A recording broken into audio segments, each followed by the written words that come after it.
Hello?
Hi, Steve. Hi, Vern. How are How you? are you too? Well, hanging in there. Good. I think we're getting the cooler weather. Yeah, it's inevitable. Disappointing, but inevitable. Well, I don't know. It feels like we haven't had barely a real frost. The leaves are still on all the trees. Yeah, we got a few trees around here. I was just commenting to my wife yesterday or the day before, but it's a few trees out here that don't look like they've lost a leaf. The one near Brian's house is all still green. Yeah, well, I haven't been up the street in 2 weeks, so I don't know what it looks like up there. It's just, he said it's some kind of maple that for some reason it doesn't turn until really late. Well, the neighbor has I think you call it a red maple. Mhm. Mark, yeah, Lawless. I don't know if that's the one or not. It's a pretty tree at this time of year.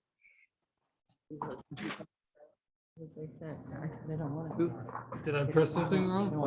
Okay. Said, go ahead, do it. You're like taking over IT?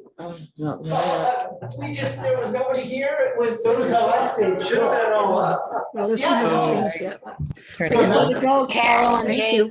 You guys believe Kenny doesn't, but look, he's there. That's your job. So do I, what Way to needs go, to good happen job. here? Because I'm not seeing what's there. So, oh, because it's here. Log in. So if you close this, because you're already in it. Okay. Just click on the city council Join. meeting to start. I see. And then mute. We got a pinch hitter for you, Teddy? I'm sorry, Chief. We got a pinch hitter for you tonight? Apparently. And I need to unmute this one. Yeah, so the big one's already unmuted, Carol. We can hear you. Television station. And Jake, you should mute that one. Yep, perfect. We're here again. Well, I thought this was actually going to be a quick meeting today. I just came from another meeting. You never know anymore. I can't figure these out anymore. They used to be pretty dry. Two major tributaries, Iquitos has 400,000 residents. Hey, Tracy, could you mute Some yourself? please? 70% of the population of the Amazon basin. Thank you. Although it sounds like a very interesting documentary, I must say. Sorry, I thought I was muted. No worries. Where are all these people on? Did the flag get on the agenda? Okay, everyone, it is 7 o'clock. I'll call the meeting to order since we do have a quorum. Steve? It's not there yet. Yes, he is. Oh, there he is, top corner. Okay, so Steve, you had some adjustments for the agenda for consideration? Yes, I got a couple. The first is that under the consent agenda, I'd like to remove the Barre Partnership lease from the consent agenda. We didn't realize at the time we put that on that we actually are in the middle of a current lease that doesn't expire until September 30th, 2022. So it's premature to be considering that lease at this time. And also move the Rotary lease from the consent agenda to the regular agenda to allow discussion. Okay. And that's one or two adjustments, depending on how you look at it. And under new business, I would ask for an agenda item 6 regarding a request for a special flag application. And I have two, I think, very narrow logistical items I need input from the council on to prepare the application for next week. Okay. Is everybody fine with those adjustments? Okay. And I would request that we add a discussion while the partnerships here of the holiday parking and talk about the free holiday parking and a prospective donor for this year, even if it needs to be ratified at a later meeting. Sure. And is Tracy on there? Tracy is on there. Okay. So just to recap, so pulling from the consent agenda, the Rotary item, so that is an agenda item. We will be removing the Barre Partnership lease as it will be, we're in the middle of a lease with that one. And under new, we have a discussion on the flag request and a discussion on holiday parking. And I think you said move the Rotary lease to the regular agenda. Yes, I mentioned that one. Okay. So is that to say that the Wheelock House, anything to do with the Wheelock House is off? No, since we'll be discussing the Rotary item for the lease there, if you have other questions, I might be able to provide some either feedback this meeting, or if we need to defer it to next meeting, we can too. Sure. Just one question. I noticed there were some emails about the prior authorization for the arrangement with the Barre Partnership. So it looks like there is a record of council authorizing a prior lease for the Wheelock House. Is that correct? I believe that was Yes, the that July. lease would not have been entered into without council approval. Wait, what was that? That lease would not have been entered into without council approval. I see. Thank you. Okay, so that's for the consent agenda, or for the adjustments to the agenda. So any other discussion on that before moving forward? Okay, hearing and seeing none, we'll move to, oh, I can't move. I'll look for a motion to accept the consent agenda and note that the two items under D are not there as part of the consent agenda. So moved. Second. Moved and seconded. Any discussion? Hearing and seeing none. All those in favor, please signify by saying aye. Aye. And opposed, nay. Thank you very much. Moving on to visitors and communications.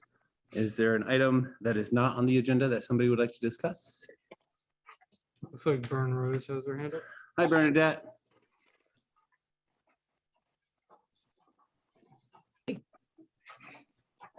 Hi, I can't do both video and audio.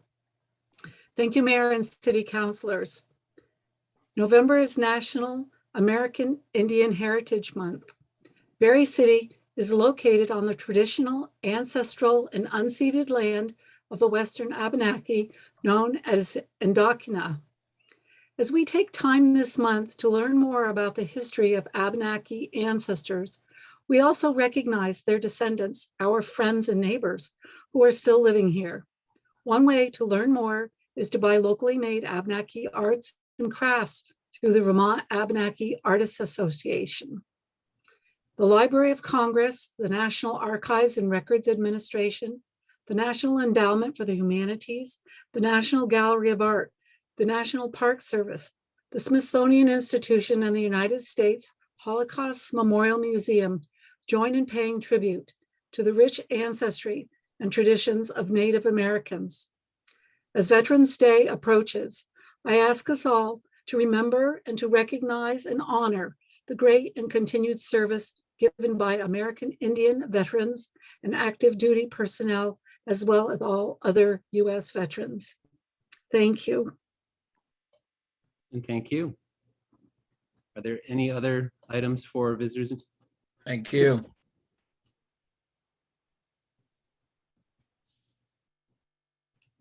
So welcome. So thank you. Thank you. I'm Sue Higbee, and I'm up in Ward 1, and I also run Studio Place Arts. And I also used to be on council, so it's great to be here. And I just wanted to say I understand that a portion of the previously listed discussion about the Wheelock House is going to be under the auspice of the Rotary Club lease, and that's good. But based on the conversations that I have, I work on Main Street. And so I get a lot of feedback from people who visit from outside the state, around the state, and also here in the area. People ask, well, what is it being used for? And I have to admit, it's a little awkward for me because I'm on Main Street and I don't really know. So I would love to have an expanded conversation about the use currently and also potentially for the Wheelock House. What I understand from talking to people is that there's just a huge amount of affection for the building because it is the oldest little gem on Main Street. And so as I consider it, I think that yes, you can piece it apart and look at different components that are related to the Wheelock House. But I think it's been a little while since we've had an open conversation about what it means to our community to have a resource of that quality on Main Street and how we can use it to the best potential so that we can actually create some vitality in that corner that currently doesn't exist. And so I hope my purpose in coming forward tonight is to just say, it's long overdue to have a conversation that includes a lot of different voices about a resource that we really all love and that could potentially do so much good for our community. So that is my purpose. And of course, I'd love to talk to anyone that swings by my place down on Main Street and we can talk about experiences that I've had. And meantime, I hope that you'll add this to a future agenda at some timely, not just an item that pertains to a lease agreement, but rather what are the opportunities that exist to actually embrace the value. Studio Place Arts is the second oldest building on Main Street. And I can assure you that the types of conversations that I engage in on a daily basis are really positive. People love the idea of visiting Vermont and seeing something fresh happening in a historic building. So I think that we could think about some fresh ideas that would be very perfect for that little gem of a building. So I'd like to make sure that we don't look at it narrowly, but rather in a larger perspective and be very inclusive about the discussion. So thank you. Thank you. Thank you. And just for everybody's awareness, we do have the Wheelock building as one of the priorities on our council priority list. And Councillor Stockwell actually asked about placing a discussion on the sale of the building too. So we will. I'm sorry? Oh, yes, I'll come back. Yes, I have a little experience with that topic too, and I would love to see that move forward. When I was on council, the topic of the Wheelock House sale came and went. The topic of its lease also came and went. And so there are definitely some things that we should readdress based on what has happened over the last 3.5 years. And I look at it as great opportunity, and I'm really glad that it's a priority. I wish it had been a priority actually sooner. I contacted Steve back in August under the hope that this could be a priority sooner. But thank you. I'm so glad that it's going to come up. Yes. Sue, has there been any interest in someone buying it that you know of? Yes, when, early on, when I served on council and there was discussion about its sale, I was contacted by a potential buyer. I passed along that information and it didn't really go terribly far, but yes. I think that, I mean, that is one avenue. Another avenue, of course, is to find an ideal partnership, a partnership that brings vitality to Main Street. And right now, I'm not seeing as much human activity as I would love to see in that building. So it represents just a huge amount of potential. Thank you. Yeah. Okay. So this is visitors and communications. We're discussing an item that is not on the agenda. Do you have anything else for that, or can we move forward? Okay, I don't see anything else do you have something? So just clarify, it Sure. sounds like this is going to be put on an agenda so that we can address what Sue had said. So yes, and even tonight, I'll give a little bit of the history, if you'd like, of the discussions at council. Starting with April 3rd of 2018, when we were first made aware of the offer for someone to buy the building. That would be great, Mayor. Thank you. Sure. Yeah, and I would love to see it become a public conversation. No, and that's the full intent. I think tonight is a discussion of the Rotary, because currently there's a lease agreement, which we'll get to next, that we need to address. The other one is already in place. Yes. So one question I have and maybe it's a better question for the manager, but it might be a question for you, Mayor Herring, is if we have on our council priority list a scenario where we have a discussion about the potential future use of this building, why did staff propose a long-term 4-year lease for the building? So that would Mr. be a Mayor? question for Steve. Mr. Mayor? Yep. Yeah, So I can- answered that question. I answered that question for you, I'm Jake. going to pause for 1 second, Steve. So since we're going to be moving into the discussion of the Rotary lease, I just want to make sure nothing else for visitors and communications. Okay, so seeing none, we'll move on to that item on the agenda that was added, which is the Rotary lease that we pulled from the consent agenda. And the question is about the lease that was presented for the Rotary, and it's a 4-year lease, and I'll turn that over to the manager. Thank you. Yeah, Councilor Hemrick, I answered that in response to your email today. And I indicated that duration was a matter of judgment and desirability between landlord and tenants for stability and planning purposes. Furthermore, it minimizes the annual administrative requirements. I said, that said, with an added termination clause, it should not be an issue. Future use discussions have only surfaced very recently after the drafting of the proposed lease. That said, there's no viable future lease on the table at the present time. If one develops with a termination clause, I'm sure that would not be a roadblock to a higher and better use of the facility if it ever develops. So Steve, just a quick follow-up on that. So has anyone else approached the city for any sale to purchase the building, or anyone else to lease the space? Not that I'm aware of or recall, and quite frankly, the earlier reference to a sale proposal quite some time ago, a year or two, I'd have to research. My recollection is the party was not, had not thought through what they meant by buying the building, and they weren't a credible buyer. Yes, Sue. Thank you for inviting me back.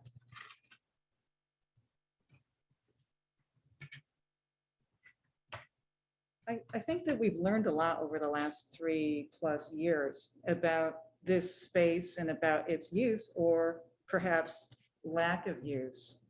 And I would urge everyone here tonight to hit pause and have a conversation about the potential for this structure before signing a new lease agreement. I think that that makes sense. I think that's how business operations ideally run. Best practices is assess the situation based on all of the different things that have basically confronted the city and the community over the last several years.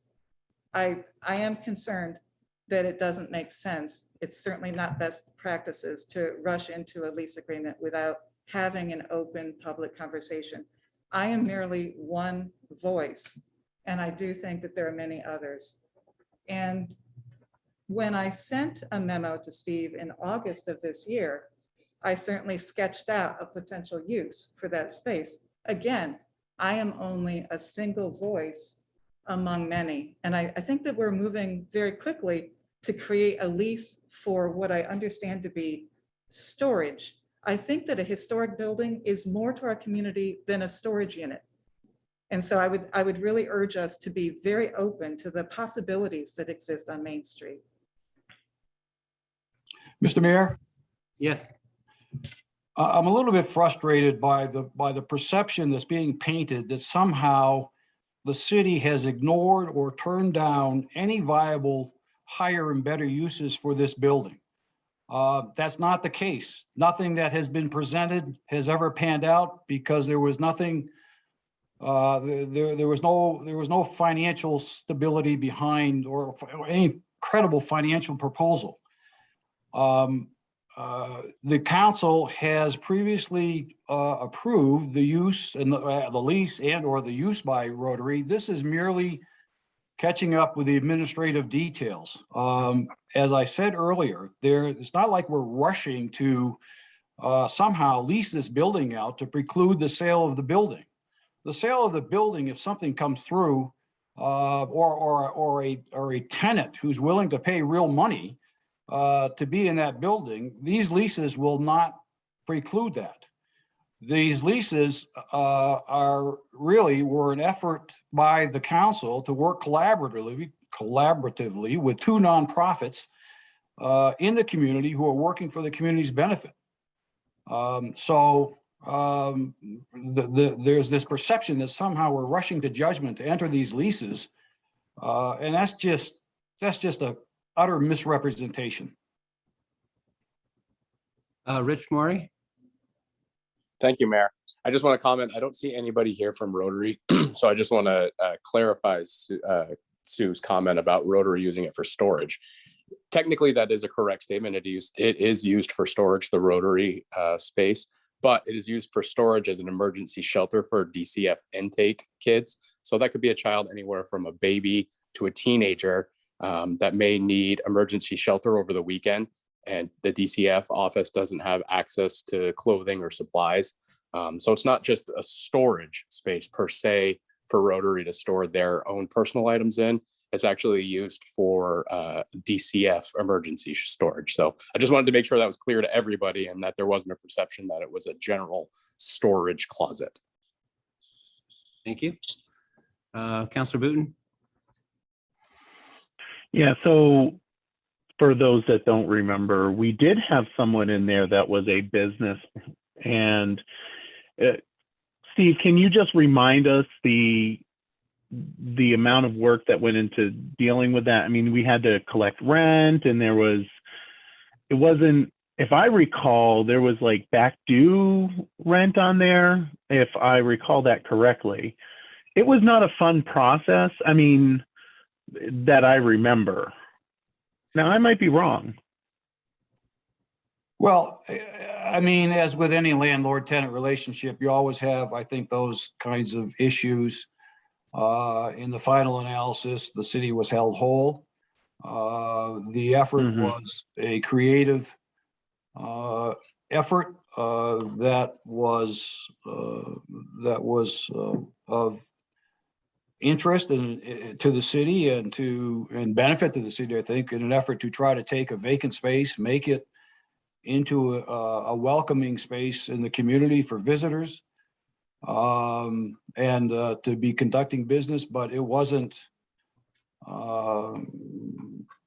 it just wasn't. A revenue generator. Say again? That's what it comes down to. It wasn't a revenue generator. I'd have to go back and check the terms. I think we got some, we covered the utilities and maybe a little bit more, but it wasn't a lot.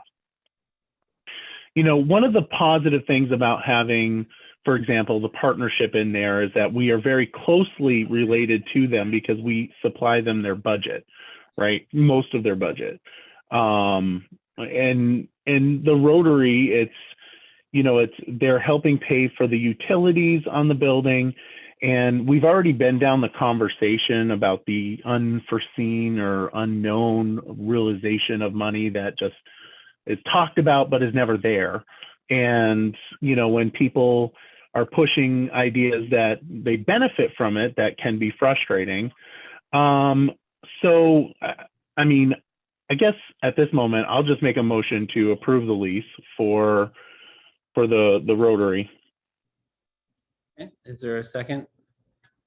Mr. Mayor, sorry, point of order question, Mr. Mayor. Are we at that point in the agenda now? Have we? We're discussing the Rotary lease as the agenda item currently. Okay, And I'm if, just making sure we were there. Thank you. sure. So there was a motion. Was there a second?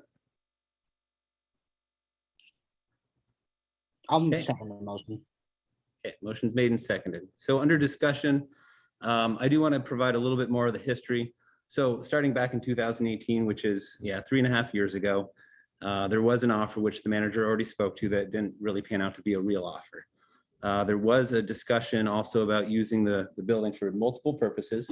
What ended up happening was in February of 2019, there was a request that an RFP be drafted. That RFP didn't come to fruition. Think about February of 19, you then have March, you have a new council. By June of 2019, there was another vote of council that said they didn't want to sell the building. So you can check the records, you can see how all of us voted on those different things. At that time, there was also the discussion of, again, the spaces that could be used. One of the items that was discussed was having the partnership in the front, having the Rotary at the top of the building, and having a teen center in the back of the building. So at that point, we did start researching about using that space as a teen center. And one of the things that we cannot use it for is if we don't have ADA compliance in the back. So there was a ramp in the front, ADA compliance. So in order for the teen center to be there, we'd have to have a ramp in place. At the same time, we were having budget conversations. We were at that point where we were going to put a little bit of money in the budget, but it came down to and we're going to go through that process here again soon too, that it was one of those things that we did not put in the budget. So in order to continue the conversations, we did apply for a USDA grant. We have recently heard back from them that it was not a completed application, so they never acted on it, but they're willing to start meeting with us again. And I asked them to hold off on that conversation until we actually had the conversation on what council wants to do with this building moving forward. So shortly after that, it was 2020.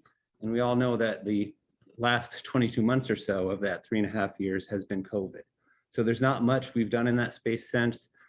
Steve can correct me if I'm wrong, but I believe that we also used the back of the building for a contractor during one of the construction projects, which I think was the Keith Avenue project. Yes, we did. We were able to offer that as a field office, and it worked out very conveniently for that project. And then leading up to that, so we're at that point now where it was that space going to be the space that would be needed for a teen center. And then we just had the discussion of the community visit. So part of the discussion was, is a teen center all that is needed, or do we want a space that has after school, maybe a daycare and other items for a community center? And as we all know, that's one of the 3 items that came out of that session. So I think the time is right to have the conversation, see if that space is actually feasible for it or not, which you never know. It might not be big enough. It might be a part of another project. And I guess from there, that's all I have for notes. So Councilor Hemrick? Yeah, I just wanted to say that how much I appreciate the partnership and the Rotary, both tremendous assets to the community, and supportive of making sure that there's successful office space for them. But at the same time, I see that there's this historic asset in the heart of our downtown, and there've been a lot of efforts that that haven't totally come to a conclusive future for what's going to happen with this building. And I think a renewal of, or I guess this would be a first lease for the Rotary, makes sense to expire in tandem with the partnerships lease. But it does feel like we need to have that conversation about what's going to be the future use of this building. And it seems just a little bit odd that we have this on our priority list. And then all of a sudden, there's a long-term lease on the agenda that no one had mentioned as an upcoming agenda item before. I hadn't seen it in our upcoming agenda items, which I've gotten in the routine of checking a little bit more routinely so I can see what's coming. And then all of a sudden now we discover there's actually a lease on this building that we didn't somehow know about before. And now it's just unusual. So And let I me don't clarify. understand what's going on. Yeah, let me clarify. So it was on the agenda, but it was actually for next week. We were trying to figure out a way because the next couple of agendas are getting really, really full. So we thought these were items that if it was renewals, then we can just renew. And I would agree with you. So, as the motion was made and seconded, it may be that the lease agreement is, like you said, until September of 2022 rather than a 4-year lease. And that way there it does go in tandem with that. But it has been listed on the priority list. So even though it wasn't, you might not have seen it on that agenda that's coming up, it's been on those lists. Right now. And I'm also concerned that it sounds like there were RFP issued, and people took their time to submit responses to the city. And they never even got responses from the city manager when questions were asked about what are the terms of this opportunity. And it seems like, if you look at some prevailing rental rates, there was potential income left on the table, based maybe on political shifts on council, or I'm not sure how there were so many quick turns from sale to lease to RFP. It seems like we need to have a real and authentic conversation where power is shared and discuss, this is a community asset. What can be the future for this space? And we can create win-wins. We can create a win for Rotary. We can create a win for partnership. We can create a win for the city. But we can't do that if there's these just odd, almost like it feels like manipulations of procedure. I don't understand it. Mr. Mayor, Hold on one second, Steve. Councilor Sean Bell, did you have your hand up before? I did, but she can go first. Okay, Councilor Real. So if I go back to history, and some of my history is a little wonky, but it was my understanding that the upstairs was not fit for having offices. It was only good for storage space, which is why we had the Rotary up there with a storage space, which is great. It was also my understanding that the partnership was going to open up the small area and have it for information and tourists to come in and look for information what was going on in downtown Barre. And the back was going to be opened up at some point for community, whatever. But also, I remember that a huge amount of money is used yearly for heating the entire area. And it seemed like a vast amount of money was being used for heating everything. It was, from what I understand, and I think it's great that we're using, storage space for DCF kids and we're using, for the partnership. But yet if we're not using it for what it was intended for the partnership to be a tourist area and a place for people to hear what's going on in Barre, and we're just hemorrhaging money for heating the space, that seems a little backwards. And I know that I am not a business person. I'm not in this, real estate. But if I hear that this is being leased to another entity, that's going to have me back off from even thinking about purchasing or putting an RFP or even what I could do to this building. But I'm just thinking ahead of time. If I hear, oh, that's being leased to the Rotary or that's being leased to the partnership, I'm going to say, okay, well, I'll look at other businesses. That's all. That's my history of the building. And anyway, that's maybe it's off. I don't know. You can correct me if I'm wrong, but I just know that we're spending a lot of money heating that entire building, and that's not sectioned off. So one thing to note is that it is a city building, and regardless if anybody was in there or not, we would have to heat it. There are pipes in there. It might not be at the same level, but that's why at the same time, the partnership with their lease, they actually pay 1/3 of those costs because they're in there using that space. So that was one way to get a tenant per se in there. The other comments, though, I'll just wait until there's more. Councilor Chambel? So, and I don't even have the wonky history. So I'm coming at this completely green, I guess I'd say. But from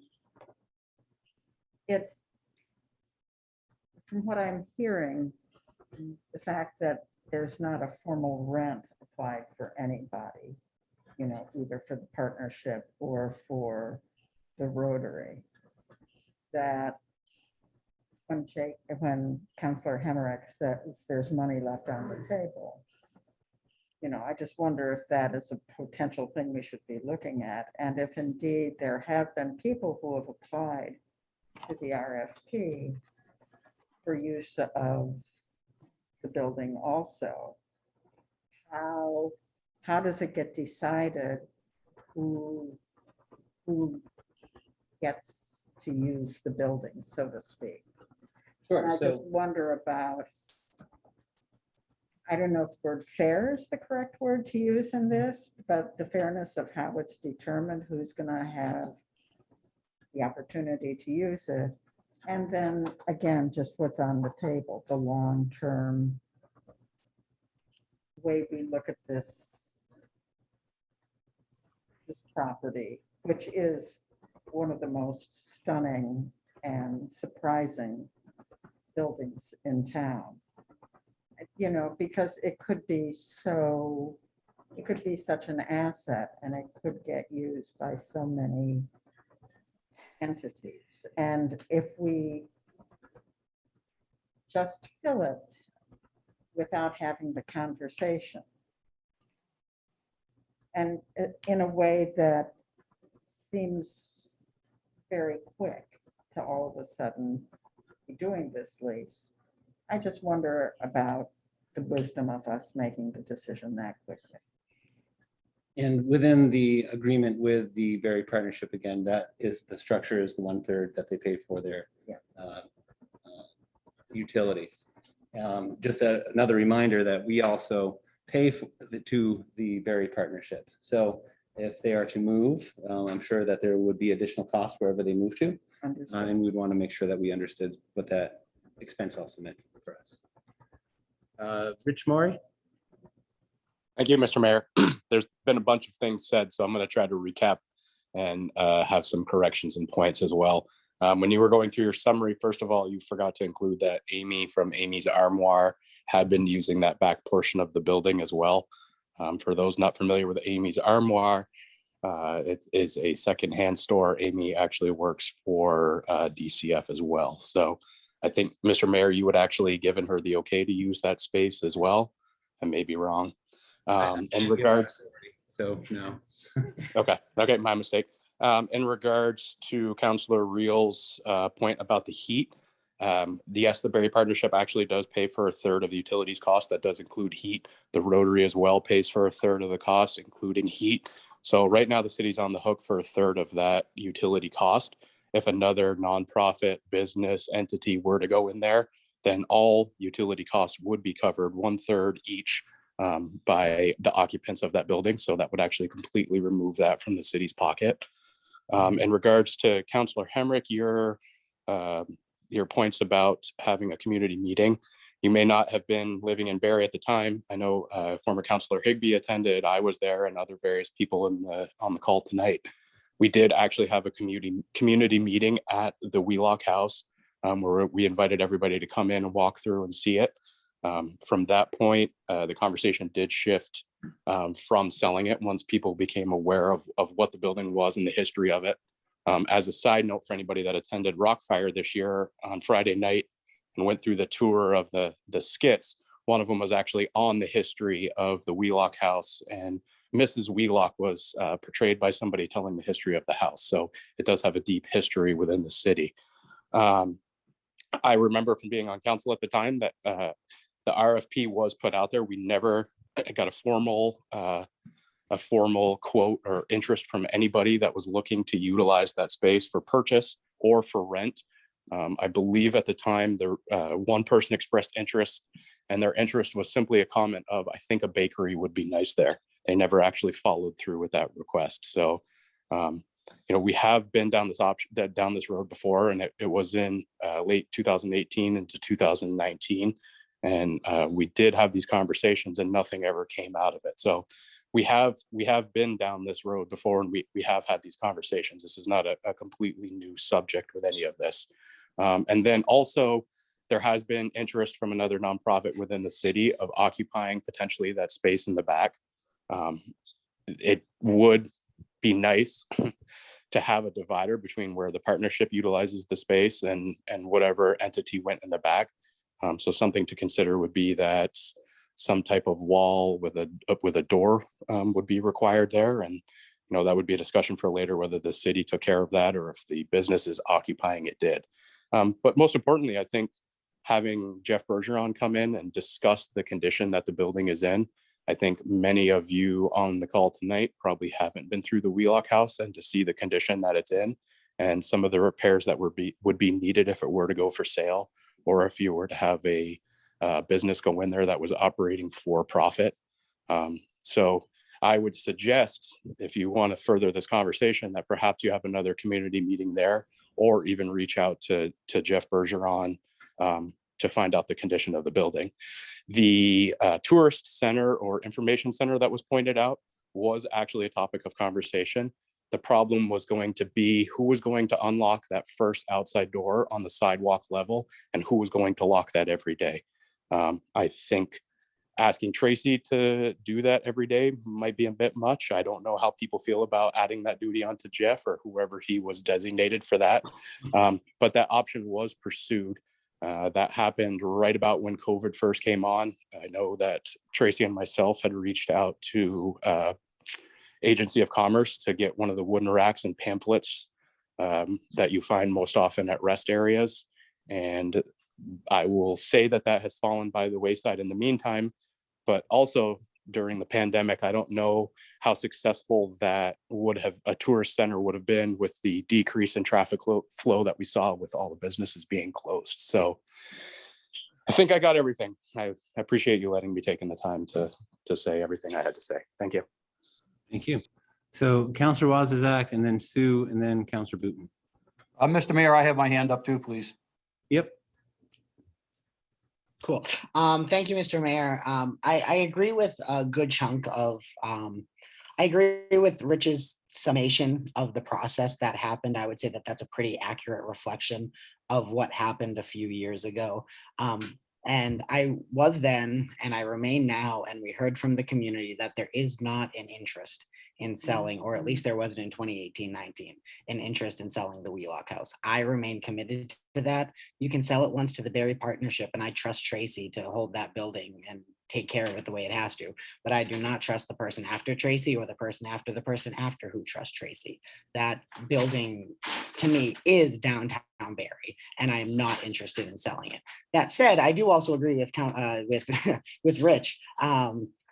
That, one of the reasons that the city, or at least one of the reasons I initially voted for putting the Barre Partnership in that building, was so we could have a fully operational welcome center. And that has not happened over the past couple of years. But, we've also been in a pandemic, so it makes sense that that project hasn't been there. But I also agree with what Sue said about, a lot has changed since 2018. And I think that it would be, I think that if nothing else, if there is somebody out there who wants to use the Wheelock building in a different way than it's being used now, I think we should offer that opportunity. So what I would be inclined to do would be to extend the lease until September of 2021, 2022, acknowledging that, give the opportunity for another community visit to happen, for more conversations to happen. That's something I would be in support of. I said it in 2018 and I'll say it again now. My number one priority is making sure that that building isn't empty, because an empty Wheelock House in downtown Barre to me is just unacceptable. So while we have people using the building now, I'm inclined to keep to continue to let them use it. And of course, like I said, they're not just using it, there is a lease, they do pay for it. And we can have conversations about the details of that agreement. But I think extending the lease until September 2022 is appropriate. Over the summer, late spring, maybe we have community conversations and invite people, put out an RFP, invite people to submit proposals. But I don't think not extending the lease and, having a good chunk of that building sit empty, to me, that's not an option. And selling it, sure, selling an option for me. So just as a point of order, you had made a recommendation for the change in the motion, and I'm looking to Michael. Would you be fine with that motion being amended so that the lease is only through September 1st of 2022? So I think I'm going to be, I do look towards Steve for his opinion on that. And he did have his hand raised first, Yeah. but I doubt that he's going to At have this a big moment? problem with that. Okay. I understand that, but My only recommendation, I'd have to look at the existing lease. I think it might expire on the 30th of September instead of the 1st. I mean, obviously, we coordinate those two dates for that date. around that time, I'm Yeah, okay sure. with that. I mean, are you okay with that? As manager? Yeah. Yeah. I mean, sure. you won't be around then, but. Well, So if No, that's fine- so I'm okay with that. I just want to make sure that that's what everyone is aware that the motion would be for the Rotary lease to go through September of 2022, which is in the same time period with the Barre partnership. Yeah, I'll take that friendly amendment. Well, it's very clear to me as I've been sitting in this space, listening to. I think Steve was going to go. No? Oh, I'm so sorry. Lucas just called me. Yeah, I can it's come Sue's back. turn. No, we'll get to Steve after. Oh, okay. It's very clear to me based on sitting in this space and hearing how some people have a firm impression of what happened because maybe they attended a meeting or a walkabout. And others are basically grasping at some new concepts and relying on memos and things of that nature. And that really underscores for me, again, my earlier statement that I think that there's a real good reason to have an open and public conversation, not just a conversation with the individuals in this room. And just as an example, my memory of the walkabout that I attended at the Wheelock House was one where the Teen Center and the Visitors Welcome Center were the two ideas that were primarily discussed. It struck me that it was what they say in the grants world, wired. And so I just kind of slid along. It didn't feel like a public conversation, but rather, okay, I'll learn what's going on because it seems like the decisions have already been cut and dried. So having said that, I'm a part of the hospitality industry as Studio Place Arts. I was looking forward to seeing something vital happen on Main Street. We open our doors every day and invite people in from all over the region and locally to take part in our program. So I thought, yay, we're going to have some sort of vital energy where we have a welcome center, a way to guide people. And in fact, what I discovered that I've been doing for the last 2 fall seasons in particular is that I've been serving as the welcome center. I constantly get people stopping by for maps and suggestions. We have handouts for Rock of Ages. We have handouts for the Granite Museum. We have suggestions about where to find things. And so basically, because it never really arrived that we would have a visitor center, we've stepped in and kind of filled that gap. Having said that, I would like to point out that one of the best visitor centers that Barre had was staffed by volunteer seniors. And I think that that's an idea, again, that could come up in a public session, that so many people love the history of Barre. So many elders would love to have a way to come and talk about the places, guide people to find them. And I don't think that we've fully explored what's possible. And so I do want to say, again, this hasn't been a project or a series of projects that I would view as best management strategy. It's kind of a series of very odd stumbles. And I would be embarrassed too. I mean, basically the fact that there are projects that were described, at 7 meetings and that they never came to be. I have to admit, that would kind of make me feel a little bad too. Having said that, it's time to just get the elephant out of the room and just say what it is. We want to do something great with the Wheelock House. We don't want to be shy about describing what's happened or what hasn't happened. And then that would prevent us from doing the good that we could do to our community. So I urge us to think in a much larger framework. And it's very interesting to me that this is certainly not a consent agenda topic. So Counselor Booton, did you have anything else to add, or did I need to go to Steve first? I do, but Steve had his hand up first, so I will let him go first. Okay, go ahead, Steve. My remarks don't go to the motion or the item on the agenda, so I'm willing to defer those to immediately after you take action on this motion.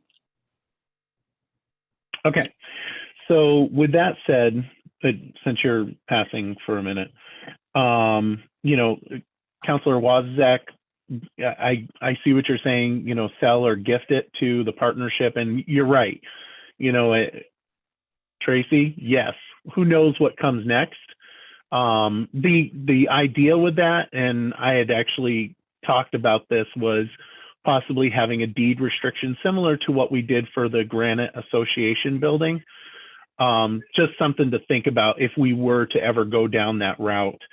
But certainly would be more into the line of gifting it to the partnership versus renting it out to a business. And it's not lost on me the fact that JJ Newberry's, the West Staff building, or the West Staff, I think it was West Staff place, Main Street Haircuts, the Green Mountain Diner, Soups and Greens, those are all empty buildings or empty spots. So as we talk about this magical place where we're going to be able to get somebody to come in and pay lots of rent, these buildings are actually, they're built specifically for businesses. And yet granted, JJ Newberry's, I understand. But the building, the old Mingle building, which some remember as the second Country Cousins, that building does have a space in there, and it's got a pretty nice floor, and it looks pretty good, but it's empty. And I just want to point that out as we start talking about magical things that are out there for opportunities. A couple comments first is I'm not embarrassed at all with the process that's happened. I mean, having 7 meetings, as you noted, is probably more than we have on most items before this council. So I think it's good that we've had that public conversation. And we did just go through a community visit process. And this wasn't one of the items, was the Wheelock building that was discussed as part of that, as one of the main outcomes. I mean, it was talking about what kind of services could be provided, which I think is great. And I think we should continue that discussion. So those are, all good things. And I think, yes, when we do decide about the lease for now, we can then decide what the next steps are for that building at a subsequent meeting. But my question relates to how does this nonprofit space allocated fairly? It sounds like there's another nonprofit now occupying space in the building that we didn't know about, didn't have in a background memo. And I'm curious, is there we have so many fantastic nonprofits in this city that could probably use available space. And so are we just handing out space to buddies that walk in the office, or is there a process that needs to happen? And what liability does that expose the city to when people are using the space without some form of legal agreement. And as I think about, as Council Booton mentioned, the vacancies downtown and growing the grand list, I mean, these are such important goals for us to be talking about. We've been asking as a council, I think in a pretty clear voice, that we want to have a goal discussion. And that keeps getting pushed back and sitting on somebody's desk, and it's not getting done. And then all of a sudden there's an incredible rush to do something that was never mentioned at all. And it's something about that makes me question what's going on. And at the same time, we're having a TIF conversation. We're having people look at the TIF district and opportunities, and no opportunity is greater than land the city already owns. And how does that intersect? And so there are just a lot of things that hit me as they're being very unusual about the way this is being brought before council, and its relation into other things that this council has said we want to focus on: growing the grand list, building housing, building storefronts, trying to stop the bleeding that is occurring when we give away free things without really thinking about, is there a revenue potential on the board to reduce the burden, the high cost burden that taxpayers face in this city. Thank you. Rich Maury, and then you, sir.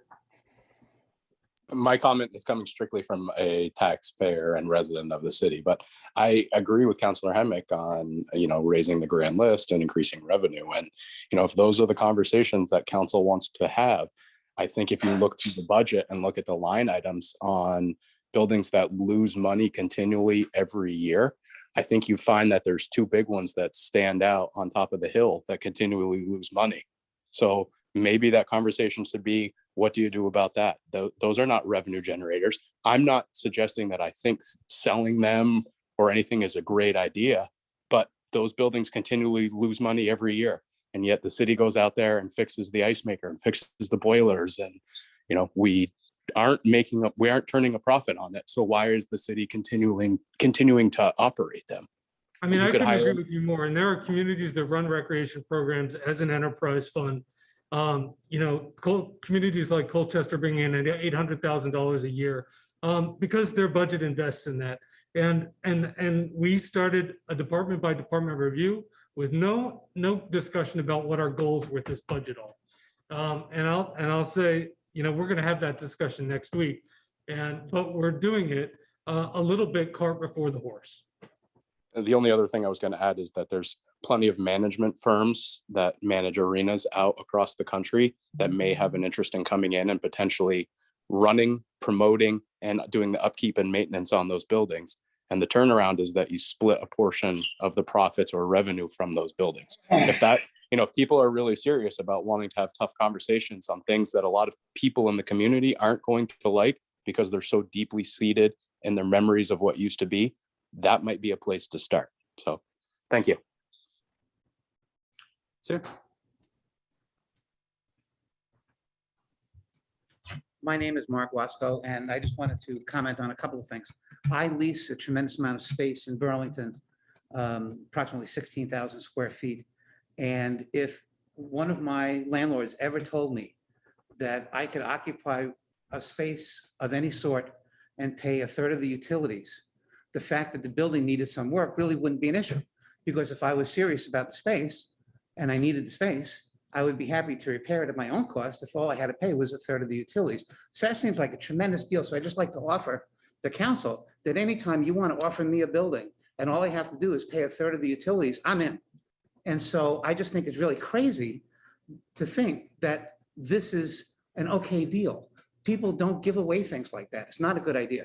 Second thing that I want to comment on is Richard Morey had made a comment earlier that at the time there were no offers, either for rental or for sale. That's just not true. There were several offers for people who made proposals to have an interest in renting the space. In fact, one of them was Studio Place Arts. And they were not able to get any of their questions answered in a timely manner. So they ended up withdrawing their proposal, but it wasn't because there was no interest. Also, someone did express an interest in purchasing the place, at which point it was determined that it wasn't for sale. So I just want to correct the record. Thank you. Yep, as Mr. noted, Mayor. the sale was an item that we discussed earlier. I submitted a different sale option earlier than the one here. Right here. So there've been 2 offers. So you mean prior to 2018? And Mr. Mayor, I just want to clarify, my remarks were what I received as a counselor in the packet. So if there were other offers that I wasn't aware of, I have no knowledge of that, nor could I have any knowledge of that. So just to clarify. That also speaks to the issue of transparency and open communication. Sure. So, and just to Councillor Hemrick's points, as we set up the consent agenda, we've always said that if anything needs to be pulled from it, like we did tonight, we can. And if council doesn't want to act on it tonight, you don't have to. There's no rush. We can put this on next week. We could put it on in a couple weeks. But to your other point, if there's an agreement in a tenant already in there and there's no agreement, there probably should be something in place. So I'm trying to find that balance here. If they're already there, they're doing good work, there hasn't been issues, this would rectify that issue in order to get through to that September 30th or September 2022 date. So there's a lease proposed for this third tenant that's in there right now? I don't know about a third tenant. I believe there's only 2 in there. Correct me if I'm wrong, Steve. Well, there's the partnership, there's the Rotary, who I think for all intents and purposes sublets to the DCF.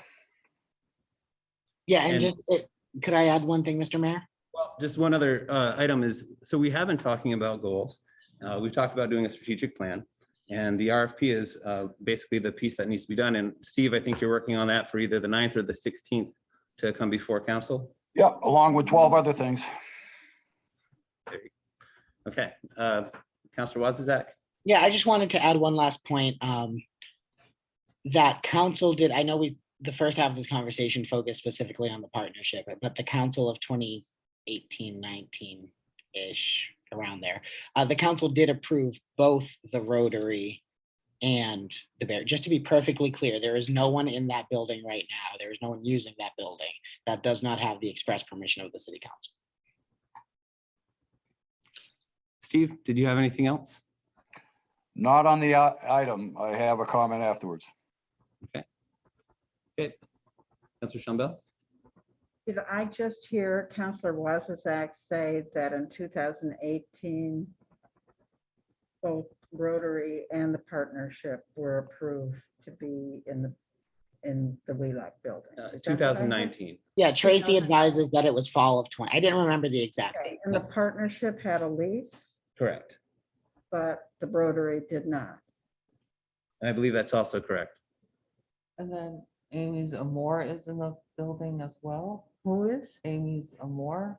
Amy's Who's Amy Amore is Amore? not in the building, but Steve, if you want to speak to the usage in the back. I mean, I know that, for example, when the contractor was in there, I don't know if they had an agreement with the city for the use of that space or. No, my recollection, and I'd have to go back and check if this is critical. My recollection is that we put in the bid proposal that the city could provide space for a field office at no cost to the contractor, and our expectation is that that would have resulted in a cost savings on the contract.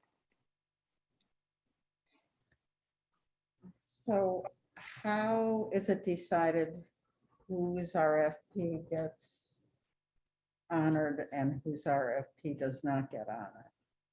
So at this point, the decision of council, and I don't think there's been anything else that has changed since 2019, was that the 2 tenants in the building were the Barre Rotary and the Barre Partnership. The back of the building has been vacant except for the items that Steve has noted. So there hasn't been any other RFP for that space. Okay, and why was there no lease for Rotary? I don't know why that agreement's not in place, and that's why I'm deferring to Steve on that one. But then Rich said that Amy's Amore was using the back of the building as well. But they're part of the road. There's like some sort of subset of the Rotary. It's something they sponsor. It's part of the but- Rotary. Yeah, but I thought the Rotary just had a lease in the upstairs, not the back half. So the Rotary has no lease. The Rotary has So no. they're subletting without a lease. Is that? I don't know if there's any cost there. And again, that's why I'm hoping that, having this as a lease for at least the Rotary, which is the item on the agenda right now, would help rectify that piece of it. If there's anybody else in the building, Steve, I'd need to know if that's the case and if there's anyone else that we should be working with for a There's no- lease agreement. There's nobody else in the building. Yes. I think it's fine to do this lease for a year. But but I am concerned about the process. It doesn't sound like there was a process that was really fair and above board. The other thing I think is that in a city where there's a 20% poverty rate, we've got to look at getting rid of buildings. I mean, that is a wonderful building. I would definitely want it preserved. I would want riders on it so it's restored. It is a gem, but we've got to balance the budget, and we can't balance it in this community without looking at getting rid of some of the property the city owns, I think. That's the only thing that makes sense. And it's got to be a process that feels honest to the community and above board. So, and to note on that, we did have the East Montpelier parcel sale that the city did. That will save us some revenue and taxes. We've also gone through, we called it the 80 parcels. There were smaller parcels that were next to other properties to see if anybody was interested in those. And I don't think that ever took flight. Has that been announced? Or? No, this was a process a while ago, and I don't think we ended up resulting in any sales through that process. So I'm looking to the clerk. And We sold 2 or 3, this was 10 years ago or so. We reached out to all the abutters of all the small parcels that the city owns and any interest. yeah, and I think some of the, and it's an assumption, and just to state that is, if there's a land piece next to you and you're not paying for it already and nobody's using it for anything, then why pay for it? And why pay taxes on something like that? So. Okay, anything else? Just turning back to the Rotary item on the agenda. I hope that's some of the history, some of the background to help with this conversation tonight. But is there anything else related to the Rotary item? Councilor Booton? I just want to follow up with what Councilor Stockwell said. And our budget crisis is not going to be fixed by developing out of it, and it's not going to be fixed by selling properties. It's just not. There's not enough space in Barre City to develop our way out of a budget crunch. What we should be focusing on are things that are going to lessen staff workload and then lessen things that cost in City Hall. That's not a process that can be done right now. That's a process that needs to happen over a year, 2 years. That's just the way that it is. So anything else related to the Rotary item on the agenda? Yeah, I would just say, and it's, I'm stretching that a bit, Mr. Mayor, but saying I do, if we can't grow the grant list, and that shouldn't be the focus, then the only other option is to focus on spending. And those seem like the two pieces of the equation.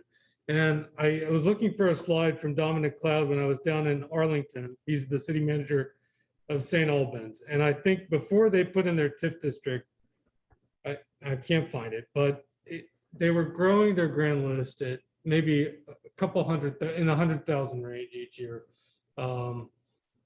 And it's been like a tenfold increase over the year because they focused on downtown development.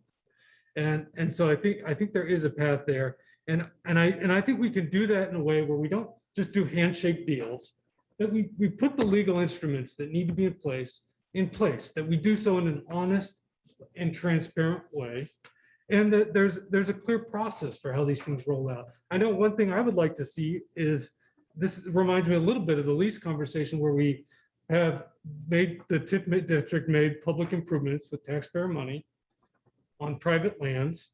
We got now the easements are in place, and there's supposed to be a maintenance fee agreement. And as far as I could, and I'd still look forward to learning about what revenues are coming in according to those lease agreements. And that's what I think the vision we can move for, and that can build trust in this city government that it's doing the right thing and it's doing it in a thoughtful way. So just to make sure we stay on track, we will be discussing the budget here next week. There will be housing items that we'll be discussing. We have ARPA funds. We have people that are coming in to present to talk about some of those housing options. There's other options that have been researched, which are also on our priorities list. So I just want to make sure that we don't stray too far tonight on those items. So getting back to the Rotary lease agreement, the motion on the table is to approve, but the amendment to the agreement would be that it would only be through September of 2022. Any other discussion? Hearing none, all those in favor, please signify by saying aye. Aye. Aye. And all those opposed? Okay, sounds like the ayes have it. Moving on to the flag. Oh, Steve, you had one more comment before we moved on. Yes, I do, Mr. Mayor. I didn't realize this was going to be gang up on the manager and throw the manager under the bus tonight. I resent and reject Councilor Hemmerich's remarks, disparaging remarks about my performance as manager. They're utter fabrications on his part. And I just want to go on record as I reject them. I don't accept them. They're uncalled for. They're unconscionable. And with regard to Sue Higby's spa proposal, I went back and reviewed that. There was no financial representation made in that agreement or that proposal. I'm sorry. There was no discussion of revenue or dollars or rental or anything in that proposal. And to suggest that she withdrew the proposal because somehow I didn't answer her questions is just a cop-out. If those were burning questions and she really needed the answers, pick up the phone, call me. That's just a weak excuse for withdrawing the proposal. I mean, the aspersions that have been cast on me tonight are just terribly unacceptable. They're undeserved, they're unwarranted, there's no basis. And I just want you to know, I don't like it. So Steve, I'm going to ask that you have those conversations with those two individuals. No, this is a public meeting and those comments are being made publicly. I'm not going to do it in private. So there has been a motion. We have made action. I'll move on from that item and I'll move on to the new item for. Your Honor, there's somebody they have their hand up. Sir, we have taken action unless I'm moving on unless anybody else wants us to continue the discussion from council. And I don't see anyone does. So the next. Right on, Steve.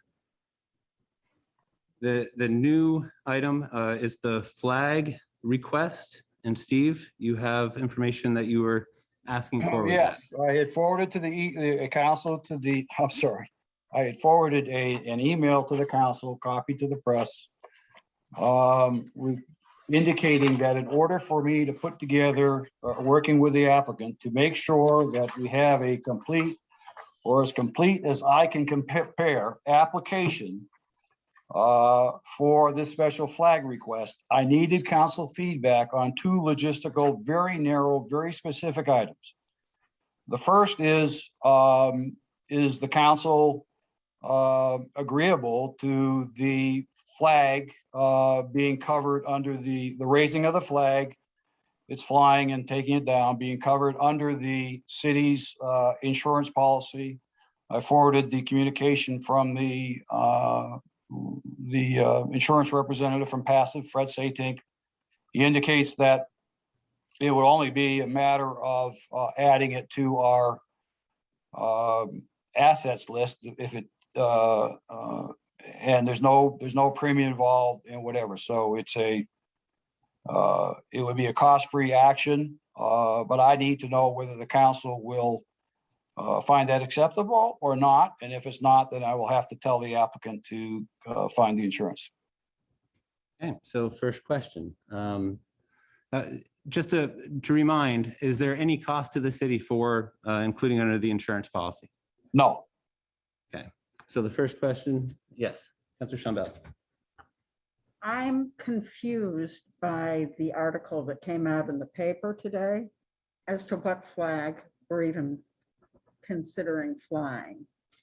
When this came up previously, Mr. Judd, when he first presented, said it was a flag which he had personally, that's how I understood the initial conversation. I could be wrong. Sometimes when I read in the paper, I wonder what meeting I was even at. And then it came up in the WCAX news clip that in fact the flag which was being proposed to hang was the flag which had been made by students at the high school and community members. And my understanding about that, not having seen the flag, was that in fact there was writing on that flag.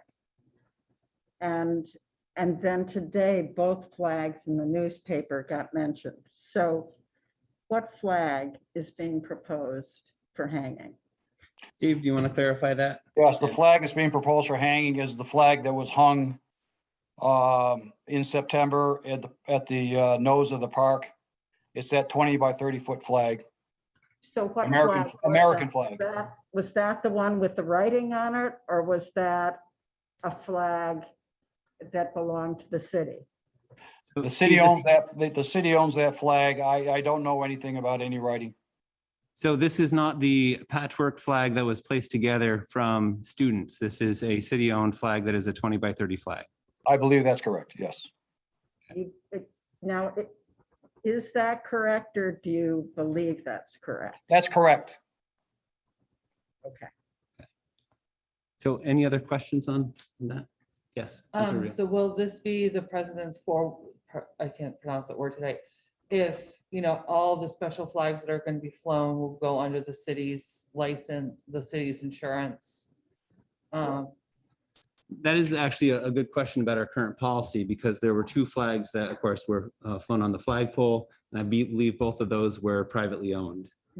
So if this one is a city flag, it's owned by the city. That makes it a little bit different than having a conversation about a flag that is privately owned. So I think if we want to revisit that flag policy at some point, we might want to include in that it is either city owned or how that insurance is to be covered. But for tonight, that's not something. Mr. Mayor, I'd like to comment on that. Again, we're mixing apples and kumquats.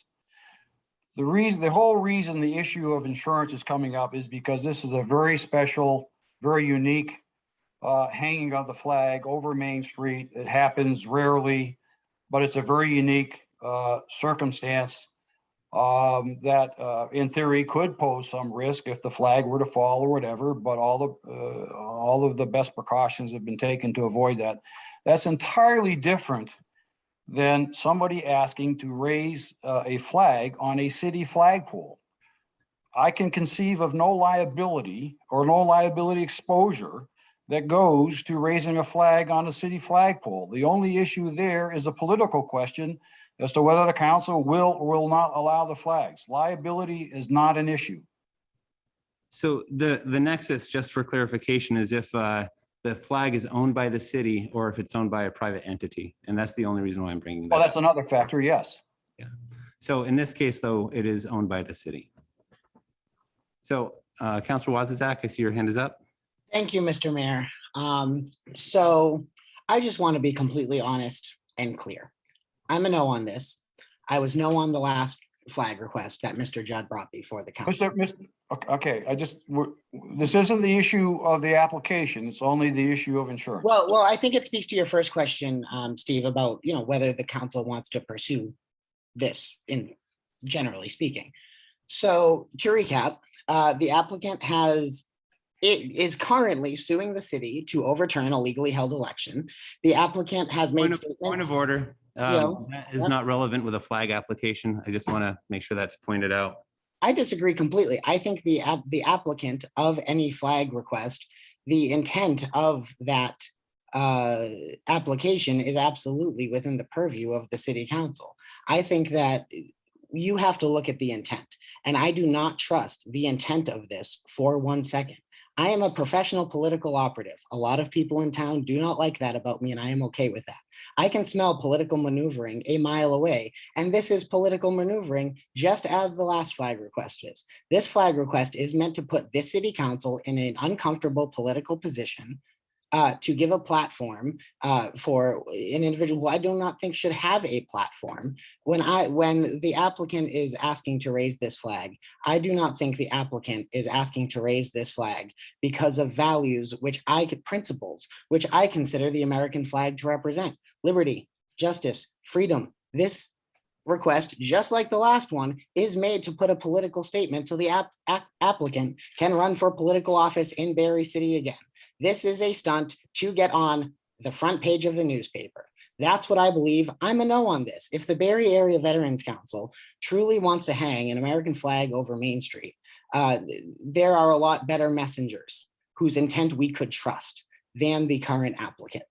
I have a lot more to say, but if you don't believe that the rest of this is relevant, then that's fine. But I'm a no on this, and I'll continue to be a no on this, because when the applicant is asking to raise a giant flag over downtown Barre, it is not with good intent to honor American values.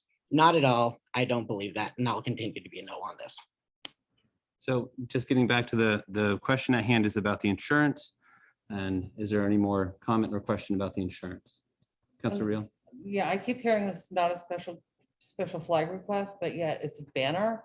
And why are we treating it like it's a special flag request? I thought there was a no banner policy ordinance in the city of Barre. Am I confused on that? So on our light posts, there are banners for city property. Other than that, the requests that have come to the gazebo, we do not have a policy that has represented those. So therefore, nothing has been placed in a place like that. And that's been the past practices that requests for things like Breast Cancer Awareness Month, which is one I can remember. I believe it was Relay for Life had a request for that, and we have not placed that out there. So the request is, I think the manager had said in the email, based on the first provision of the current flag policy, which speaks to the American flag itself, not a special flag, which would be something other than the American flag. Just for clarification. Okay. So trying to stick around the insurances though. Councilor Booton? Yeah, I don't have a problem with, it's not going to cost us anything. Obviously, everybody knows where I stand on it. So I will say that regarding the banner portion of it, according to our zoning ordinance, it's not a banner. It's a flag. Councilor Wazizak and then Councilor Shumbell. Sorry, I had not lowered my hand again. Thank you. Councilor Shumbell. At the outset, I will say that I agree with Councilor Wazizak as to how I feel about this. I'm pretty sure clear the last time how I responded. That said, if one were to say, yes, I'm agreeable to flying, is it to flying this particular flag or flying a specific flag or a flag under the city's insurance? If I were to vote yes on that, what is the next question? And does answering this yes set me up to having agreed to something that I don't want to agree to? So that's a good point. So that's why I wanted to clarify between a city-owned flag versus a privately owned flag. This right here would be one that is city-owned.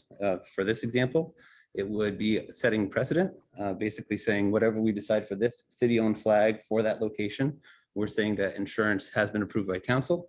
So that would be basically how we're interpreting our current policy. So you could either say yes and it would apply, or you're saying no and it also applies, but in that same way.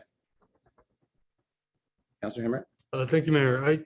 I had some notes on this because I thought we were going to discuss this there at home, because I thought we were going to discuss this next week. And I know we spent a lot of time talking about how can we work effectively as a group. And I think to do that, we need to know what's coming up on upcoming agenda items. And maybe that's about, maybe we need to publish a master list. We need adequate background. We need background as if you're hearing about this for the first time, like you just immigrated from a small village in Ireland and you're in Barre and you're interested in government, and you can follow what your government is doing based on based on the background provided. And I think, I think that would have been nice to know that this was coming. Although I do recognize that there's, a time-sensitive nature to this, but I was planning on this next week, so.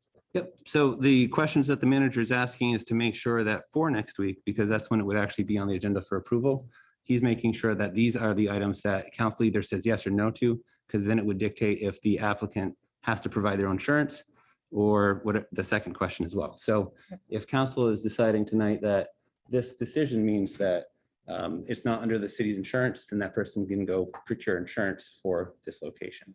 And so as we understand it, there's really no liability. Our insurance would cover a city-owned flag being hung across a city-owned right-of-way from two private buildings. And that's the information that I believe Steve has provided in the email, which. That's correct.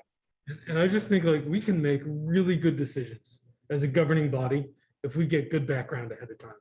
And we know it's coming and we can prepare and we can do our homework. Mr. Hamrick, you had an email that fully briefed you on this agenda this evening. I don't know what more I could have added. And to create the aspersion that you're somehow being asked questions for which you don't have the information, again, is just another public Why is misrepresentation. this on the agenda?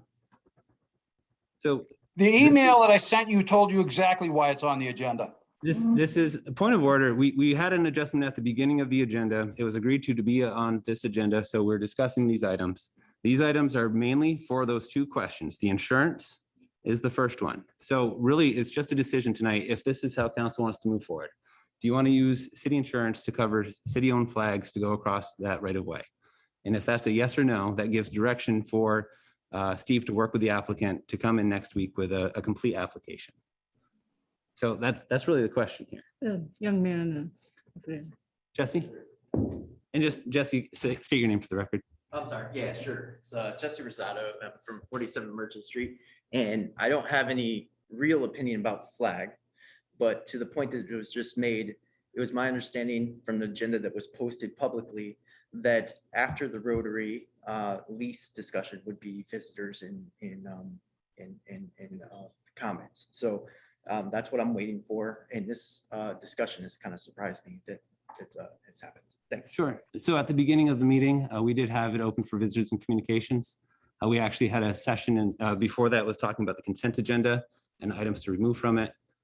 So those were both items that were discussed at the beginning of the meeting. Mr. Mayor, do you have an agenda in front of you? My phone has died. I just came in from work, but Sure. do you have an agenda in front of you? One on the table back there. There's a couple on So the what table. I'm seeing here is that So item number 2 says, adjustments to the agenda. so this was offered at the beginning of the meeting as adjustments, and that's why you Okay. don't see it on. So what I'm reacting to is what was posted publicly beforehand. You know what I'm saying? Like, I I do. mean, I'm just showing up, I get these things on front page forum and whatever, and I'm just showing up just as a public person.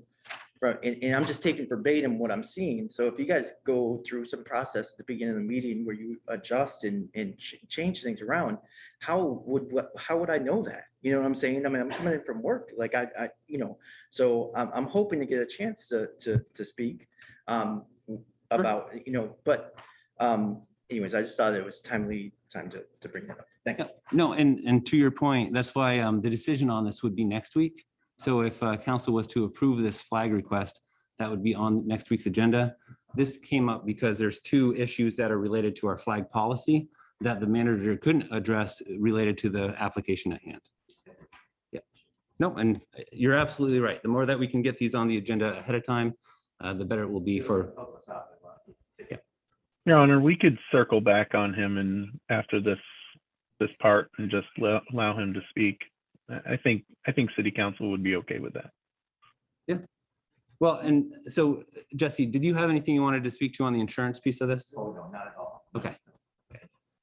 So just asking the question again, council, do you have any, the manager's looking for guidance on this. Do you think that a city-owned flag across Main Street should be something that is covered under the city insurance as stated? I don't have a problem with that. I mean, I have a problem with the enormity of this discussion. My father fought in World War II. It was the proudest event of his life. He carried with it all his days. He died, in fact, on Memorial Day. And I was thinking how sad this discussion would make him. The loyalty or your ideals are not determined by the size of the flag you fly or where you fly it. And for him, if you have a solemn event, you raise the flag and you lower the flag because that's the respectful thing to do. You don't fly it in the middle of the city. However, I would not stand in the way of this because I think we have spent too much time doing it. So noting that the conversation will be next week about the application. I'm seeing nodding for the insurance. It's a yes. A no here. So it's not a consensus. So is there a motion that would state that the insurance would cover a city-owned flag to be covered under the city insurance? So moved. Is there a second? Mr. Mayor, if I might, I'd like to just echo Councilor Stockwell's point. If someone seconds this motion, they're not just seconding a motion to sign off on some insurance paperwork. That may be like what specifically this small procedural hurdle is about, but that's not what this big conversation is about. And I think we all know that. So for that reason, I'm not seconding this motion. Well, is there a second? Could I would move to amend the motion to say that we acknowledge that our insurer, which is passive, right, is covering this. We acknowledge their statement of coverage for these activities, and that we look forward to getting the rest of the details and a complete application before making a final decision. Is that fine with the mover? Just to make sure that's Is that a friendly amendment? No, that's a motion to amend. well, there was no second on the Oh, original. there wasn't a friendly? Oh, never So mind. that's why. Oh, okay, never mind. So Michael, is that there a was- friendly amendment? If it's a friendly Michael? amendment, I'll accept it. We need a second, right? To have Yeah. a friendly amendment. So Michael, if you would accept that as what your motion is, I think what Councilor Hemrick's saying is he would second that. Yeah. Okay, and then you second that? Second. Okay. Carol, do you have that? Okay. Okay, so any further discussion? Okay, hearing and seeing none, all those in favor, please signify by saying aye. Aye. Specifically is the language on this? This is acknowledging that our city insurance will cover a city-owned flag.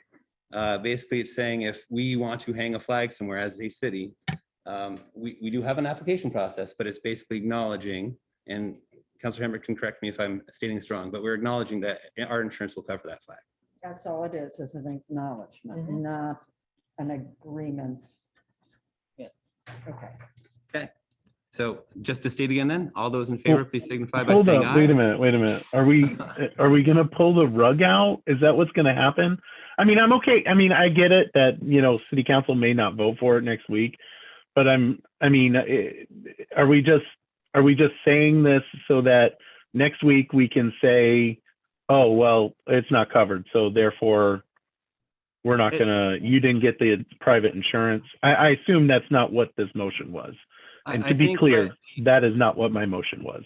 The intent is to make sure that in addressing our policy, that this is acknowledged. So it's not speaking to any specific flag or any specific request. And I think that's what the intent is. Yeah, and I agree. And if we need to make these determinations to be able to act on an application, they should be part of an application process. Either we. Well, Mr. Hemrick, I realize that. The problem is if we get to next Tuesday, the request is to fly the flag. Actually, the request was to fly the flag starting the 9th. I've advised the applicant that because of the decision, the application won't get to the council until the evening of the 9th. The first day that it could be flown, if the application is approved, is the 10th. But I can't wait until the 9th to find out whether the city will allow it to be covered under its insurance, or I have to tell the applicant to find his own insurance. Somehow I'm so frustrated. every attempt I make to bring things to the council timely gets distorted and perverted to somehow the council isn't being given timely information. I'm purposely coming to you with these two specific logistical requests so you will have a complete application one way or the other on the 9th. And to have it continually fabricated that somehow I'm throwing stuff at you at the last minute, or you're not prepared, you had a very adequate briefing email. This is just so frustrating. So getting back to the motion on the table. So the motion is to affirm or to acknowledge, sorry, not affirm, that insurance does cover city-owned flags. Any further discussion? Mayor, I just said, that I think the intent of our flag policy was always the assumption that things would fly on our flagpoles, and that those flagpoles have insurance coverage. So this, I understand that this is a new question. I think a lot of us were confused still, even just despite the briefing documents, about which flag was being flown, if flag etiquette's going to be followed, because we've adopted a policy that said we're going to follow the US code on flag displays. We're going to follow Vermont statute on flag displays. And so those are the kind of things that I think we need to understand to be able to act on an application. But in terms of insurance, I think acknowledging that, at least my 1 of 7, acknowledging that our intent was that the flag policy was really intended for the flagpoles and that our insurance would cover it. I think that was the assumption. This is something kind of new, and I look forward to the full application. Okay, so I'm not seeing anything new. So all those in favor, please signify by saying aye. Aye. And opposed, nay. Okay. So Steve, your second question? The second question, is the council agreeable to the city crews raising the flag, charging a rental fee for the bucket truck?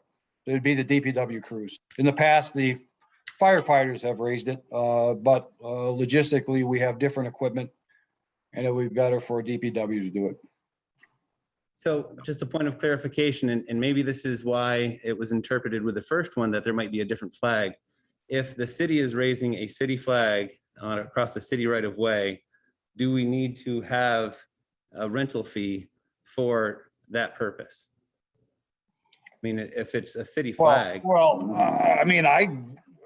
If the council decides we don't, again, because this was a flag not being, the flag request is not the city's, it was by an applicant who is not a city employee or whatever. But if the council doesn't want to charge the fee, I'm fine with that.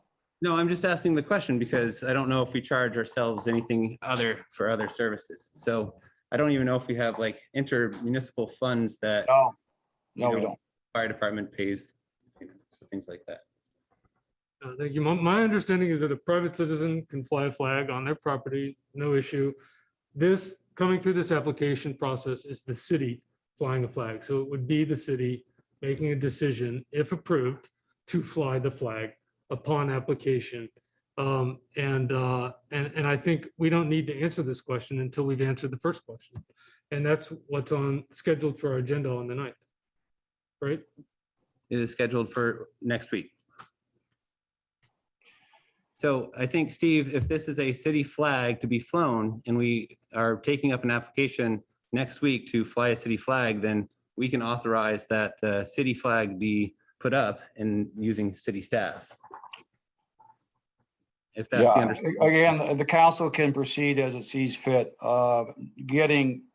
Knowing that would be acceptable to council would be very helpful. So I can advise the Director of Public Works to be prepared to hang the flag Wednesday morning if the application is approved. I suppose I can put them on alert anyways and see what happens with the application. I didn't think the question was going to be quite this complicated. Councilor Shanbell? Another point of clarification from what I heard Councilor Hemmerich just say.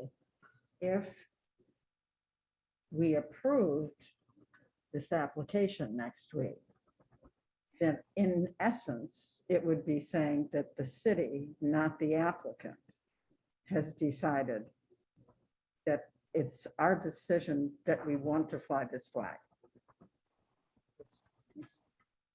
Correct. I guess I would take exception to that. Even though it was proffered by a member of the community. And one more question. If the Counselor, could I answer that question first? Just so we don't get sidetracked. I don't think it was a question. I think it was more of a I thought statement. the question was answered. The question was, if we approve this, would in essence, we be saying as a council that we are flying the flag as opposed to we are flying the flag for an applicant So the community? just for clarity, so there is an application that is requesting that the city fly the flag. So there'll still be a request that comes before council, but in the end, it would be council's decision if that flag is flown. All right. Is that clear? My response to that is that the council would be approving the request of an applicant to fly the flag. This is not a request by the city administration to fly this flag. Follow-up question. If this application were turned down next week, would the flag then be able to be flown under separate cover by another entity? Not in that location. I think But part of any other location they choose? this is a request and it's for a specific location with a specific. But it would have to be with the city flag. I mean, if it's a city flag, can only the city raise that flag? In that location. Yeah, see, this is getting a little more complex. Are you saying, would the city flag be able to be flown in other places? Yes.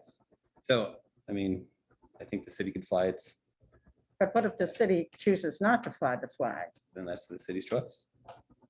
and it can't be flown anyplace else? Counselor? Yeah, I think one of the interesting questions about this is that it does involve private property, right? So it's, it's dependent on private property. I think we drafted the flag policy with the intent that it would be on more conventional city flag poles. And I know Councilor Booton had an interest in really honing that in on, if I recall, maybe I don't recall right, but City Hall Park. And I do also recall that we got a legal opinion on the constitutional question that we are not creating a forum for public speech, which would require us to be content neutral. And so if we're creating a forum for public speech, a Nazi flag could go up. And that's not what that policy does. This policy creates a forum for city speech. And so I think there's a key First Amendment right distinction there based on the legal opinion that this council has received. Vern? Hi, thank you. Veterans Day is on the 11th of November every year.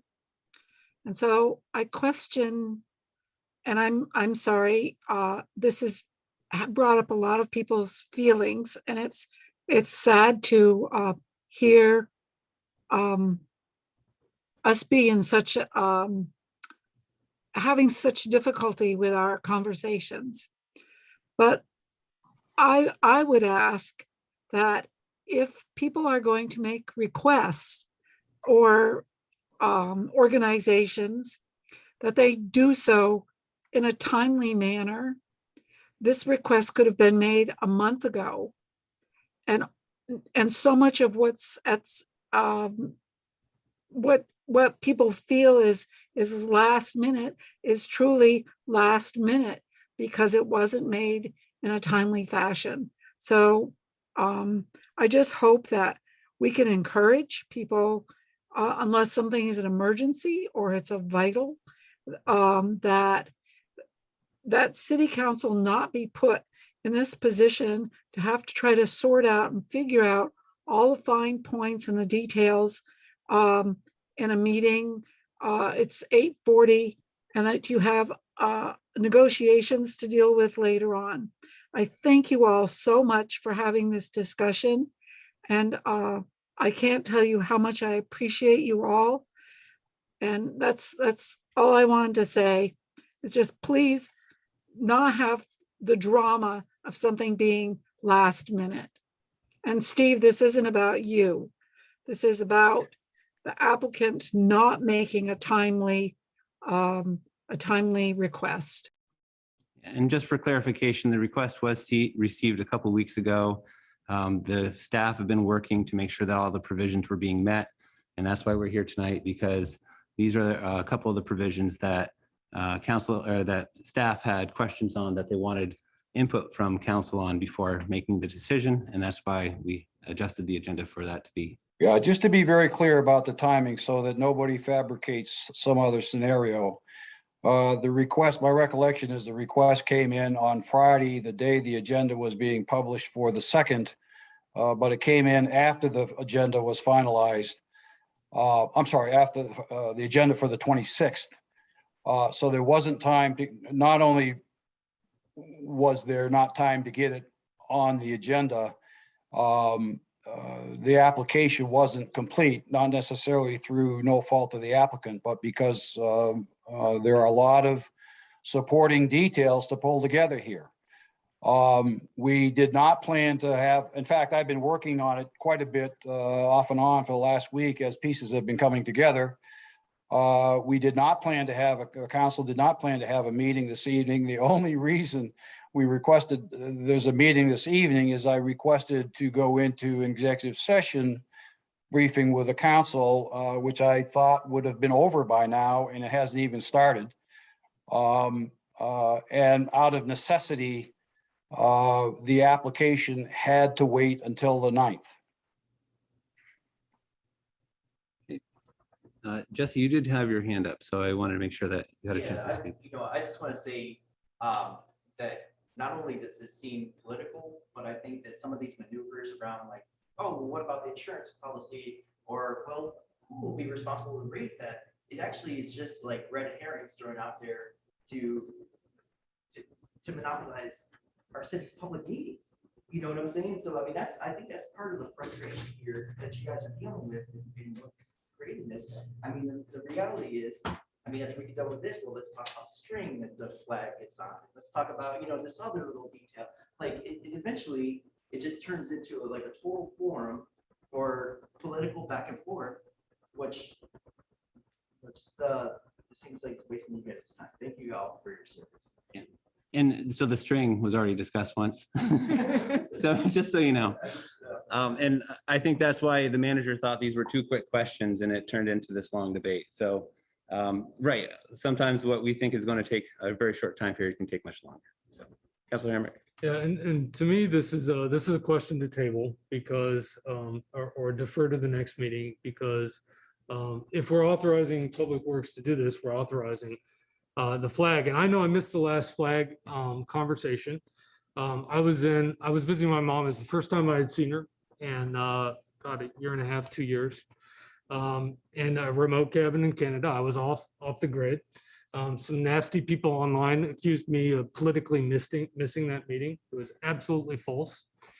And I think, I think about this request, and I think about the work we did on the flag policy, and it's really about celebration and honor. And I think the whole intent was we want to celebrate more. We want to celebrate identity and culture, and we want to honor people. And had I had the opportunity to ask Mr. Judd, been at that meeting and ask him questions, I would want to know rightly about what his intents were. My sister's a police officer. And I saw him leading up to January 6th insurrection, cheerleading, neo-Nazis, white supremacists, cop killing thugs that beat police officers with an American flag, calling for martial law. So I think, to Councilor Wasizak's point, that intention is concerning. And what makes me more comfortable with this proposal is that there really are upstanding organizations behind this proposal. Upstanding people, upstanding organizations who really stand for a constitutional democratic republic, free and fair elections, aren't suing this city with a frivolous lawsuit, wasting thousands of dollars to grind an axe for what? I don't understand. A lower court's already said this is ridiculous. I'm sure the Supreme Court will say the same thing. So, you know, those are the thing. And I'm sure the other counselors that were there that night had concerns about that, had concerns about what message this is sending. Is this sending the message that this is a safe haven for white supremacists, for insurrectionists? That's not a message I want to send about my community. I want to send a message of patriotism and respect for law enforcement and law and order. And so darn right, I have concerns about this proposal. And and darn right, Manager McKenzie, I'm frustrated by the way the table was set tonight. So I think some of those questions will be with the application for next week.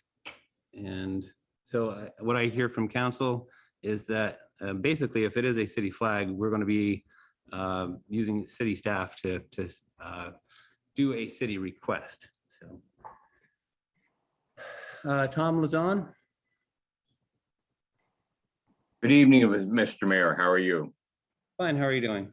Good. I just wanted to let the council know how much I appreciate and respect Steve McKenzie. And quite frankly, I consider it an embarrassment to this city that so many of you do not. And with that, I'll yield. So council, those were the two items for discussion under the flag request, unless there's anything else. Okay, seeing none, there was another item for discussion, which was the holiday parking. Councilor Hemrick, you. Yeah, so last year we had the free holiday parking in support of downtown businesses. We had a great time. Councilor Wazazak and some other people around town put together banners, put them up on the parking meters, free holiday parking, and it said donate to the Vermont Food Bank. And I was just curious this year if that's in the works again, and I would propose that we think about Habitat for Humanity, given all the great work they've done in the city this year, and I would also be willing to volunteer my time to write the banners on Tyvek again this year, and would love help if the council sees fit to do that. Sure. So Tracy, I see that you're here. I know that you're supposed to be coming in on November 16th. Was your intent to address the holiday parking at that time? Yes, it was. Okay. So it sounds like there's a request that the donations for this year, as we've done in the past years, we've chosen a location where those funds go. I think 1 year it was recreation. So that is for consideration. And are you fine if that's coming up on the agenda on the 16th? Okay. Any other questions or comments on that? No, I think Habitat would be a great. Great, I would help. So Tom, is your hand still up for this, or is it just not put down? No, it's just me lacking in technological expertise. I apologize. Okay. So any other discussion on the holiday parking? Seeing and hearing none. Okay, so I think we're here for the regularly scheduled. I don't think there's anything else for. Jesse? Are we going to circle back to Jesse? Yeah, did you have anything else that you wanted for visitors and communications? Yeah, visitors communication, thank you. And I'm not at dinner yet, so I, sorry if I'm sounding impatient over there. Jesse Rosado, 47 Merchant Street.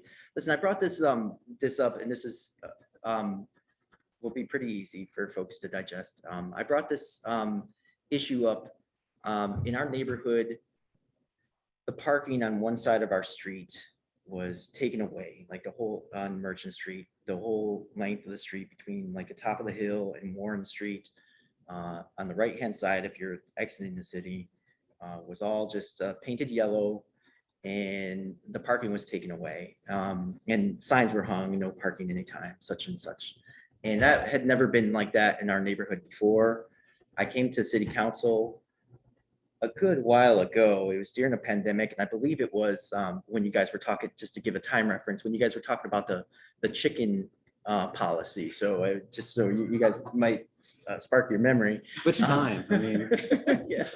So so that in that night, Mr. Ahern was here, and he says, "Oh gosh, I think that's a mistake. Maybe people might remember that." And he's like, "Yeah, gosh, that should be parking on both sides." And of course, for the community, for the people that live on the street, we like to have cars on both sides because it slows traffic down, and so it's a nice, it's a residential street. But that hasn't been corrected yet, and we've been, we've been pretty patient with it. It's not my favorite thing to come down to council meetings, although I love the work that you guys do. But the thing is that when I came home from work today, they've did painting up there again, and it's just, they repainted, and so it's clear that there's just a disconnect.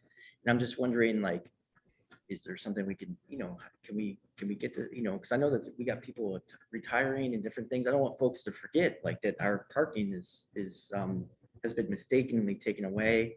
It would be great if we could get it restored back to the way that it should be. And so that's the only thing that I wanted to bring up and see if I can get some help from city councilors. So.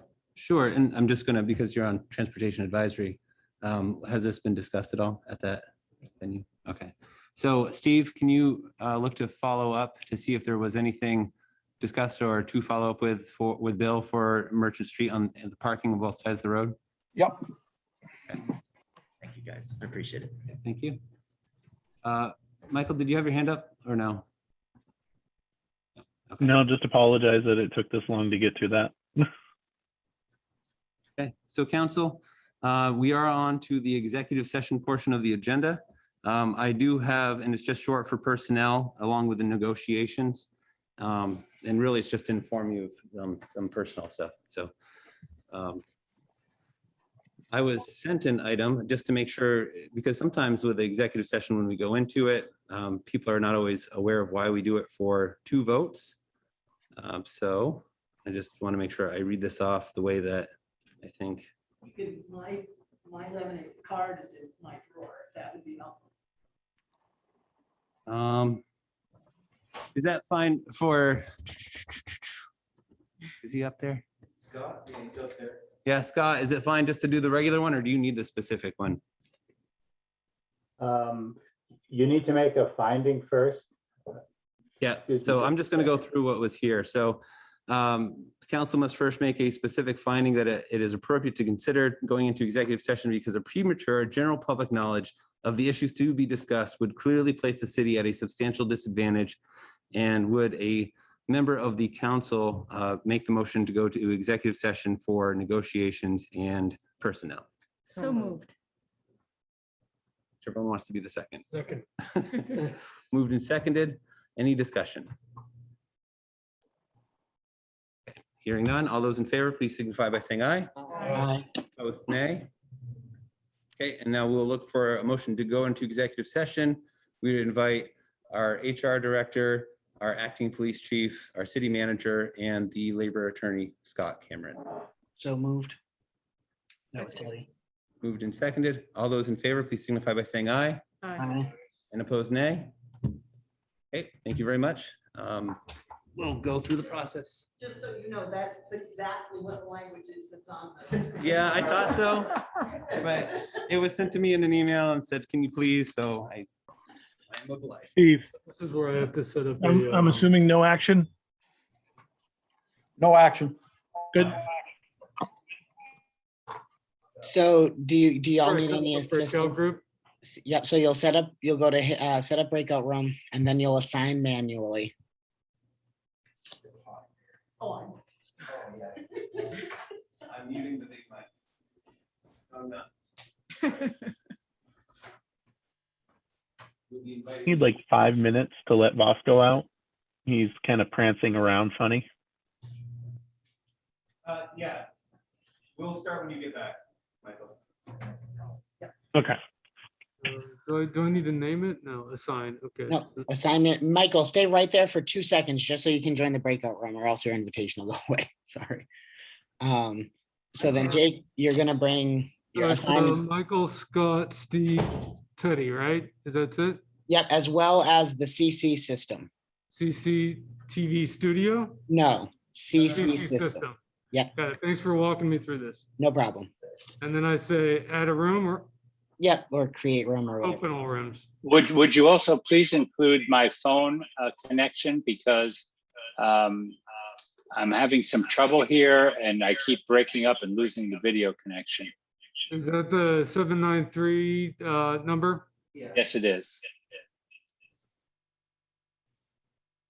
He's in Florida. It's called the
How's the dog doing, Michael?